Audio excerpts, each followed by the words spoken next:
বান্দারে, যদি দুশ্মন বেড়ে যায়, আত্মীয়র ভিতরও দুশ্মনের সৃষ্টি হয়ে যায়, রক্তের মানুষও যদি তোর সাথে জুলুম করে, বেঈমানি করে, মন ছোট করিস না।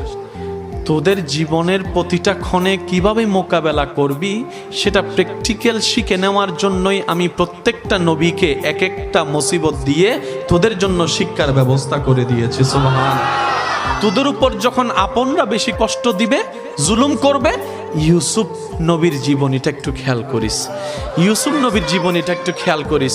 ওনার আপন রক্তের ভাইয়েরা কি পরিস্থিতি ওনাকে করেছিল যে কূপের মধ্যে ছোট বাচ্চাকে ফেলে দিয়েছে, কিন্তু আমি রব তাদের সেই প্ল্যানিংটাকে নষ্ট করে দিয়ে, যারা ওনাকে কূপে ফেলে ধ্বংস করে দিতে চেয়েছিল, আমি সেই ইউসুফকে মিশর পর্যন্ত পৌঁছাই দিয়েছি।